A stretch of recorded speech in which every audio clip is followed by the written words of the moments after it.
मन यहदिहिल्लाहु फला मुज़िल्ल लह व मन युज़लिल्हु फला हादिय लह व अशहदु अल्ला इलाहा इल्लल्लाहु वहदहु ला शरीक लह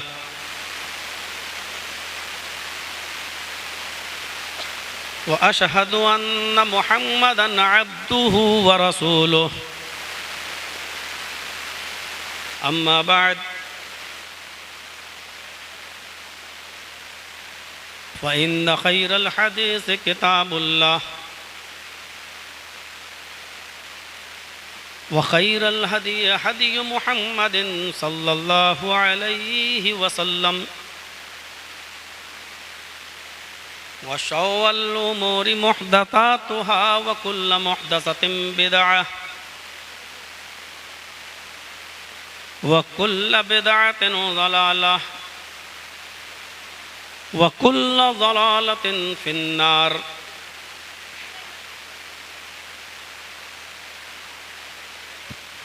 अऊज़ु बिल्लाहि मिनश शैतानिर रजीम। बिस्मिल्लाहिर रहमानिर रहीम।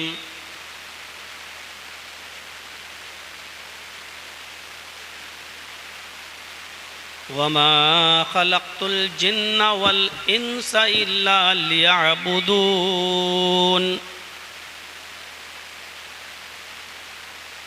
रब्बिश्रह ली सदरी वयस्सिर ली अमरी वहलुल उक़दतम मिन लिसानी यफ़क़हू क़ौली।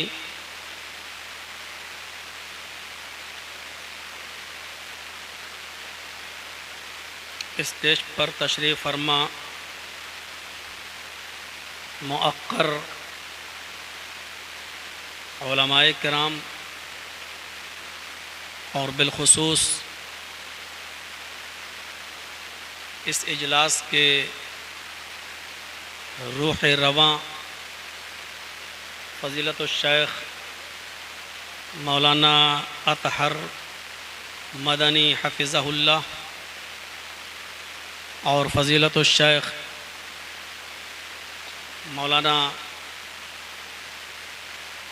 अब्दुल हलीम मदनी हफ़िज़हुल्लाह, जिन्होंने बार बार मुझे कॉल किया और यहाँ आने की उन्होंने दावत दी।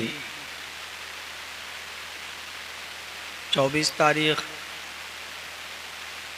पहले फ़ाइनल था, फिर 28 किया और फिर उसके बाद में 29 तारीख़ उन्हीं की मेहनत और मशक्क़त से मैं यहाँ तक पहुँचा। और हमारे रफ़ीक़ सफ़र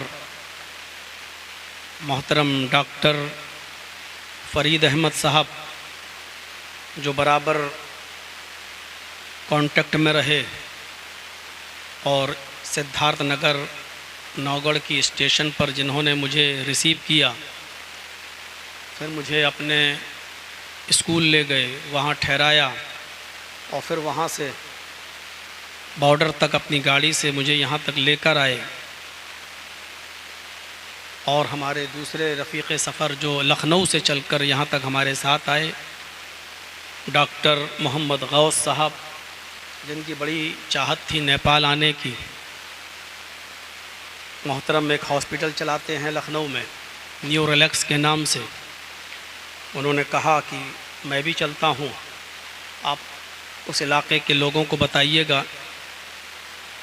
कि उनका एक हॉस्पिटल है लखनऊ में, गरीब गुरबा और मसाकीन लोगों के लिए खुसूसी रियायत है उनके यहाँ। तो आप लोगों को अगर ऐसा कोई मामला पेश आए तो आप उनसे कांटेक्ट कर सकते हैं, वो आपको अपने कार्ड वगैरह यहाँ दे देंगे। वो भी हमारे साथ आए। अल्लाह रब्बुल आलमीन इस इजलास को कामयाब फरमाए। जिस मकसद के तहत ये इजलास रखा गया है, अल्लाह रब्बुल आलमीन उसमें दिन दूनी रात चौगुनी तरक्की अता फरमाए। और जिन लोगों ने जिस किस्म का भी ताउन इस इजलास में किया है, अल्लाह रब्बुल आलमीन उसको शर्फ़ कबूलियत बख्शे और हमें और आपको उसका पूरा पूरा अजर अज़ीम अता फ़रमाए। कल का प्रोग्राम तो हमारा रूपंदेही में है और फिर बहरावा से फ़्लाइट पकड़कर काठमांडू और काठमांडू से दूसरी फ़्लाइट पकड़कर जनकपुर, फिर सिरहा नेपाल में प्रोग्राम है और फिर उसके बाद में हम झारखंड और बंगाल के इलाके में वहीं से हम एंट्री करेंगे। अल्लाह रब्बुल आलमीन जिन इलाक़ों में प्रोग्राम हो रहे हैं और जिस मकसद के तहत हो रहे हैं, अल्लाह रब्बुल आलमीन उस मकसद में उन इजलास के कराने वालों को कामयाबी से मुशर्रफ फरमाए। मैंने कुरान करीम की बहुत मुख्तसर सी एक आयत का टुकड़ा आपके सामने तिलावत किया है। मैंने पूरी आयत भी नहीं पढ़ी, सिर्फ उस आयत का एक टुकड़ा मैंने आपके सामने रखा है और उसी की वजाहत मुझे आपके सामने करनी है। वमा खलक़तुल जिन्ना वल इंसा इल्ला लियअबुदून।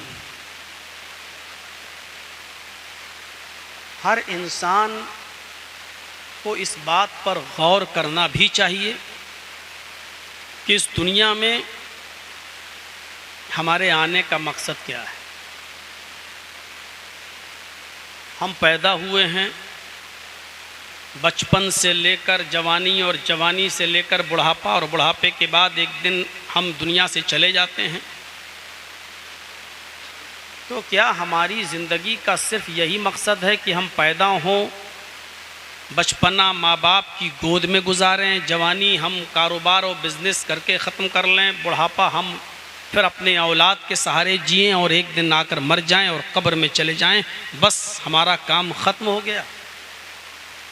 क्या इस दुनिया में आने का सिर्फ यही एक मकसद है या कोई और मकसद भी है? वो मकसद क्या है और वो मकसद कौन बताएगा? जाहिर है कि जिसने हमें पैदा किया है वही उस मकसद को बताएगा भी। हम देखते हैं कि जो कंपनी जो गाड़ी बनाती है वही कंपनी उस गाड़ी को चलाने और उस गाड़ी को किस तरीके से रोड पर लाएंगे, कौन सा गियर डालेंगे, जब उसमें ख़राबी आ जाए तो क्या करेंगे, वही कंपनी पूरी एक बुकलेट छापती है और वही समझाती है कि इस गाड़ी के अंदर पहला गियर कैसे है, दूसरा कैसे है, कैसे चलाना है, किस तरीके से चलाना है। क्योंकि वही कंपनी है जिसने उस गाड़ी को बनाया है, तो गाड़ी को चलाने के नियम और उसूल और ज़ाब्ते भी वही कंपनी बनाती है। तो जाहिर है कि ये दुनिया अल्लाह रब्बुल आलमीन ने बनाई है, तो इस दुनिया को कैसे चलाया जाए और हमें और आपको उसी खालिके कायनात ने पैदा किया है, तो वही बताएगा कि हमारे पैदा होने का मकसद क्या है और इस दुनिया को किस तरीके से चलाया जाए, उसका निज़ाम किस तरीके से चलाया जाए, ये वही बताएगा जिसने इस कायनात को बनाया है। इस कायनात के बनाने वाले ने हमारी ज़िंदगी का जो सबसे बड़ा मकसद बताया है, तख्लीक का, पैदाइश का, वो मकसद बताया, वमा खलक़तुल जिन्ना वल इंसा इल्ला लियअबुदून। और मैंने जिन्नों और इंसानों को महज सिर्फ इसलिए पैदा किया ताकि वो सिर्फ मेरी ही इबादत करें। मकसद बता दिया। वमा खलक़तुल जिन्ना वल इंसा इल्ला लियअबुदून। हमने जिन और इंसानों को इस दुनिया में इसलिए पैदा किया ताकि वो सिर्फ मेरी ही इबादत करें। असल मकसद यही है।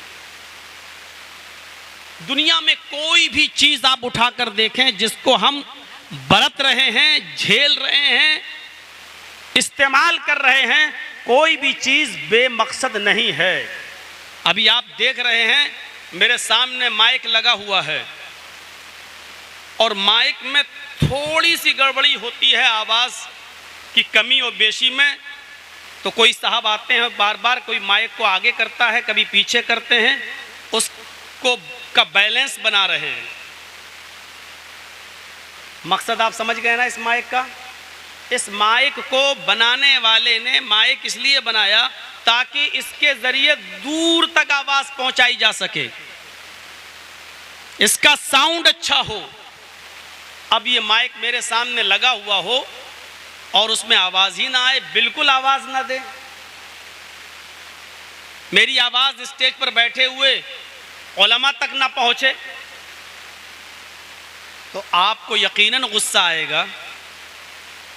और कभी कभी किसी का गुस्सा अगर आउट ऑफ कंट्रोल हो गया तो वो माइक को उठाकर फेंक भी देगा। और थोड़ी सी माइक वाले ने अगर बदतमीजी कर दी कि भाई टेक्निकल चीज है, खराब हो गई तो क्या हुआ, तो उसको थप्पड़ भी लगा देगा, 10 बातें सुनाएगा भी कि हराम का पैसा लेते हो क्या। ये सब चीजें सिर्फ इसलिए हो रही हैं क्योंकि माइक को जिस मकसद के तहत आपने लगाया है वो मकसद उससे पूरा नहीं हो रहा है, और माइक बनाने वाले ने जिस मकसद के लिए माइक बनाया है उससे वो मकसद हासिल नहीं हो रहा है। तो जब माइक से उसका मकसद हासिल ना हो तो बेकार। मोबाइल आप खरीद रहे हैं एप्पल का, 1 लाख रुपए का मोबाइल आपने खरीदा, अब उसको आप कान में लगाकर हेलो हेलो कर रहे हैं, आवाज ही नहीं जा रही है,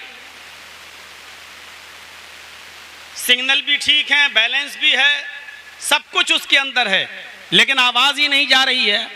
अब आप कहेंगे कि इतना महंगा मैंने मोबाइल लिया है, जिस मकसद के तहत लिया है वो काम ही नहीं कर रहा है, आप वापस कर देंगे, पैसा वापस ले लेंगे,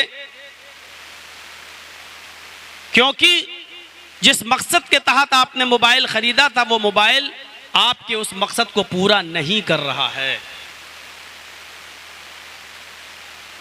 कुर्सी बैठने के लिए बनाई जाती है, अब वो उस पर बैठा ना जा सके, एक आदमी भी उस पर सही से टिक ना सके, तो आप कुर्सी को तोड़ देंगे और कूड़ेदान में, डस्टबिन में डाल देंगे।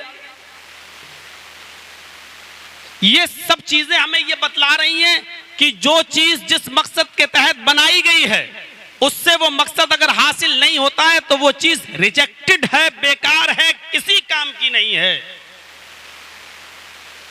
आपके सामने जो एक सड़क गई है रोड, सुबह सवेरे जब आप उठते हैं तो देखते होंगे कि इस सड़क पर कोई आदमी पैदल चले जा रहा है, कोई साइकिल से जा रहा है, कोई बाइक से जा रहा है, कोई 4 व्हीलर से जा रहा है। कभी आपने गौर किया जो पैदल जा रहा है वो बेमकसद नहीं जा रहा है, जो साइकिल से जा रहा सुबह सवेरे उठकर वो बेमकसद नहीं जा रहा है, जो बाइक से जा रहा है वो बेमकसद नहीं जा रहा है, जो 4 व्हीलर से सफर कर रहा है सुबह सवेरे उठकर वो बेमकसद सफर नहीं कर रहा है। कोई है जो सब्जी खरीदने जा रहा है, कोई है जो मटन और चिकन खरीदने के लिए जा रहा है, कोई है जो अपने बच्चे को स्कूल छोड़ने जा रहा है, कोई है जो स्कूल पढ़ाने के लिए जा रहा है, कोई है जो अपने ऑफिस में जा रहा है, उसको वहां बैठकर अपने ऑफिस में 9 बजे पहुंचना है, हाजिरी देना है। कोई ऑफिस में जा रहा है, कोई सरकारी सर्विस कर रहा है, तो कोई प्राइवेट बिजनेस कर रहा है। बेमकसद कोई नहीं, सब किसी ना किसी मकसद के तहत जुड़े हुए हैं। ऐसे ही कोई नहीं उठ के गया है, सबका कोई ना कोई मकसद है। अल्लाह रब्बुल आलमीन ने फरमाया कि आए दुनिया वालों, हमने तुम्हें इस दुनिया में पैदा किया है, तुम्हें जिंदगी दी है, तो तुम्हारी जिंदगी देने का भी कोई ना कोई मकसद है, और वो मकसद ये है कि वमा खलक़तुल जिन्ना वल इंसा इल्ला लियअबुदून, मैंने जिन्नों को और इंसानों को इसलिए पैदा किया ताकि वो मेरी ही इबादत करें। अब आप सोच रहे होंगे कि मौलाना साहब हम सिर्फ अल्लाह ही की इबादत में लगे रहें तो बच्चों को खिलाएगा कौन,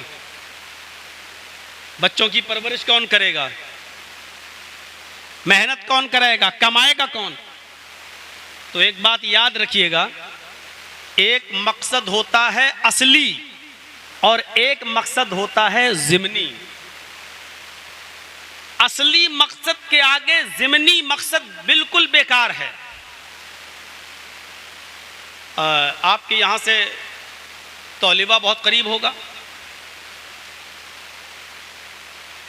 आप तौलिबा में किसी लीडर से मिलने जाना चाहते हैं, वहाँ के एमएलए ने या एमपी ने आपको बुलाया है और आपको उससे मिलना है, अपने गांव के बारे में कुछ बताना है, कुछ शिकायतें हैं जो आपको दूर करनी है और उसके लिए आपका एमपी से मिलना ज़रूरी है, एमएलए से मिलना ज़रूरी है।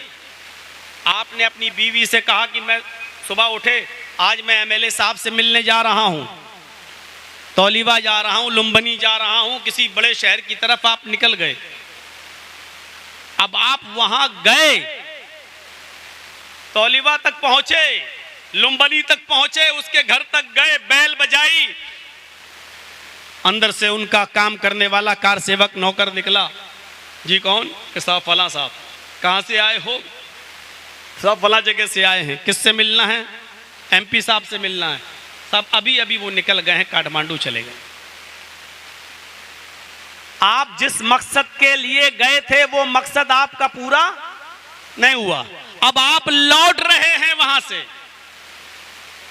अब आपने देखा कि तौलिबा में बहुत बड़ा मार्केट लगा हुआ है, बहुत बड़ा बाजार लगा हुआ है, तो आपने सोचा इस बाजार में कपड़ा बहुत सस्ता मिल रहा है, चलो अपनी बीवी के लिए एक साड़ी खरीद लेते हैं।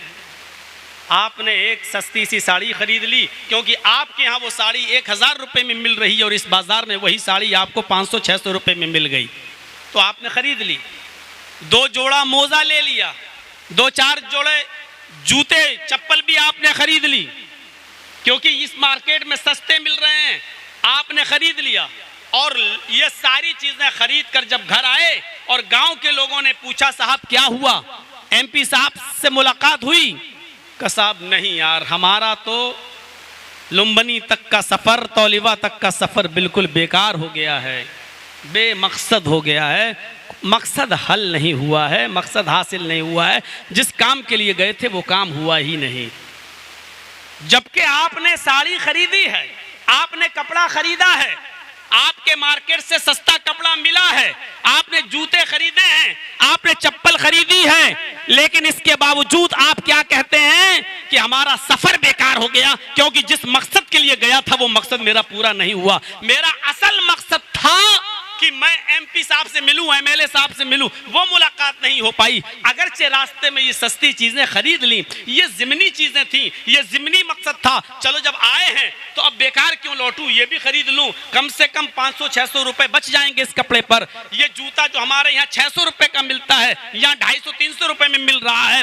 ये सारी चीजें खरीदने के बावजूद आप कहते हैं कि हमारा सफर बेकार हो गया है, हम जिस मकसद के लिए निकले थे वो मकसद में हम नाकाम हो गए। तो मेरे प्यारे साथियों, यही चीज अल्लाह रब्बुल आलमीन ने फरमाई इस कुरान की आयत में, वमा खलक़तुल जिन्ना वल इंसा इल्ला लियअबुदून, मैंने जिन्नों और इंसानों को इसलिए पैदा किया है ताकि वो मेरी ही इबादत करें। यह इबादत असली मकसद है। आपने अपने बच्चे को MBBS करा लिया, आपने अपने बच्चे को MBA करा लिया, आपने अपनी बेटी को BTech करा लिया, आपने अपने बच्चों को पढ़ा लिखा कर बहुत बड़ा आपने इंजीनियर बना दिया, आपने बहुत बड़ा महल और बहुत बड़ी बिल्डिंग बनाकर तैयार कर ली, लेकिन माफ कीजिएगा, अगर आपकी औलाद अल्लाह की इबादत से नहीं जुड़ी है और आप अल्लाह की इबादत से नहीं जुड़े हैं, तो बिल्कुल ऐसा ही है कि जैसे आपने लौटते वक्त मोजा तो खरीद लिया है, जूता तो खरीद लिया है, लेकिन जिस मकसद के तहत आप सफर कर रहे थे उस मकसद में आप कामयाब नहीं हुए।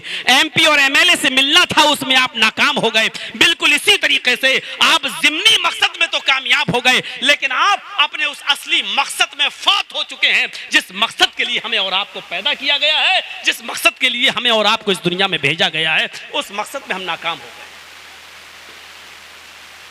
जिस तरह आप मोजा और कपड़ा खरीदने के बावजूद आप ये नहीं कहते हैं कि हमारा सफर कामयाब रहा, उसी तरीके से आप अपने बस मैं समझ रहा हूं, ऐसा मत करिए, आप लोग बैठे रहिए, बदनज़मी का शिकार मत हो, आप बैठिए, होगा होगा होगा। मैं आप लोग बैठिए, कोई बात नहीं होगा।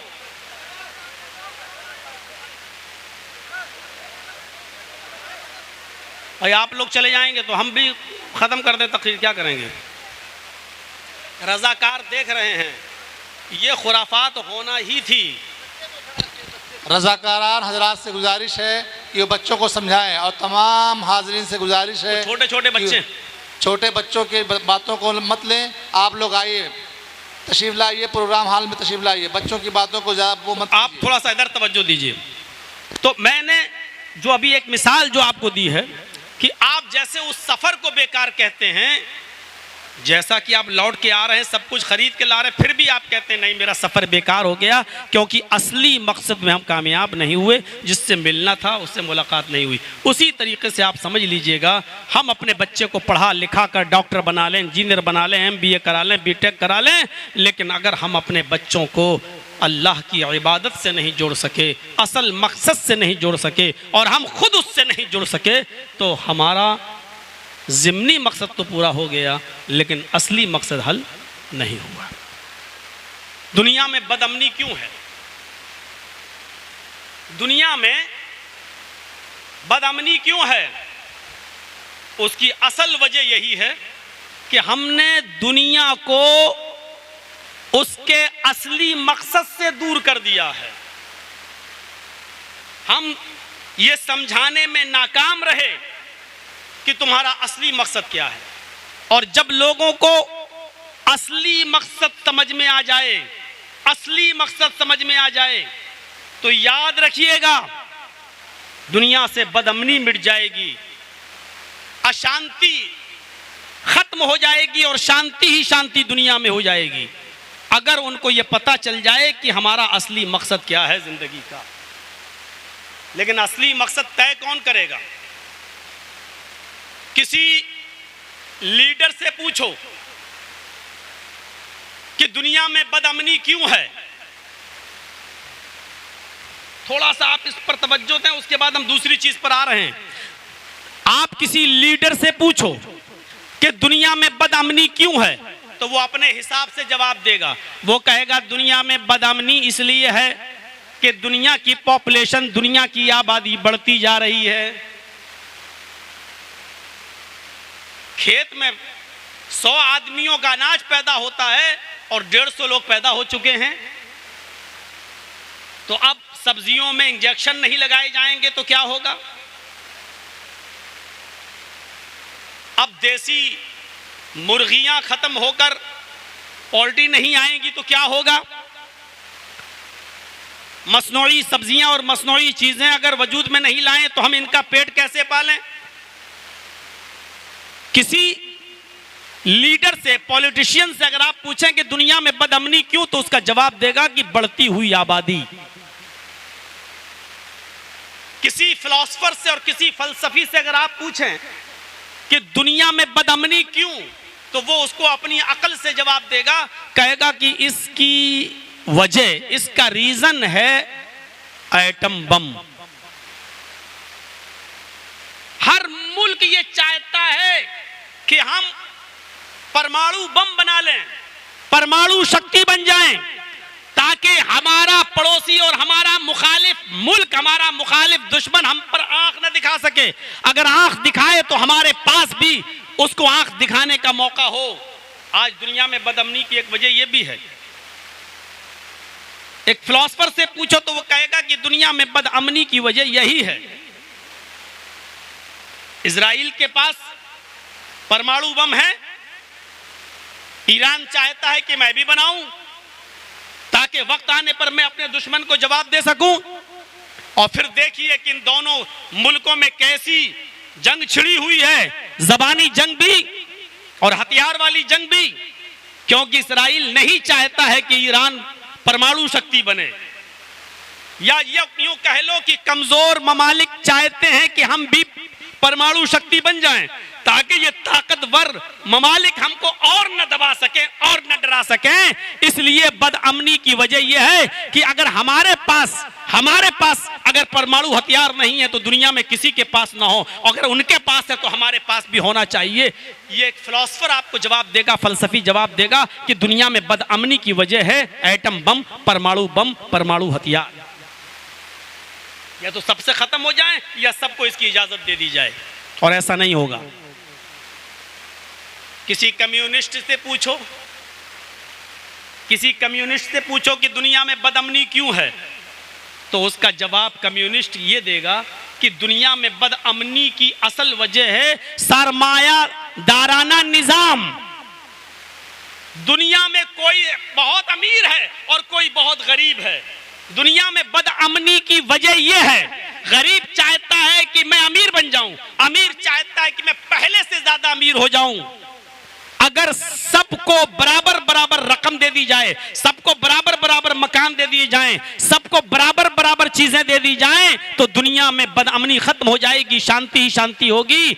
हम गरीब हैं, हम चाहते हैं कि दौलत में हम आपसे निकल जाएं, और आप चाहते हैं कि ये आदमी परेशान है तो और परेशान, ये हमसे आगे ना निकलने पाए। इसलिए दुनिया में बदअमनी की असल वजह यह है कि हम सरमायादाराना निजाम को खत्म कर दिया जाए, सबको बराबर बराबर दौलत तकसीम कर दी जाए। हुकूमत को चाहिए कि सबको दौलत बराबर बराबर दे। हमारे पास अगर 5 लाख रुपए है तो आपके पास भी 5 लाख हो, इससे ज्यादा नहीं हो। हमारे पास अगर एक बिल्डिंग है तो आपके पास भी एक बिल्डिंग हो, हमारे पास एक गाड़ी है तो आपके पास भी एक गाड़ी हो। मैं कहता हूं कि दुनिया में अगर ऐसा हो भी जाए तब भी बदअमनी खत्म नहीं हो जाएगी, और ऐसा हो भी नहीं सकता है। ये बताइए, जब हमारे पास ही तुम्हारे बराबर पैसा है तो हम इस जलसे में माइक क्यों लगाएंगे, हम इस जलसे में पिंडाल क्यों लगाएंगे, हम क्यों आपकी गुलामी करेंगे?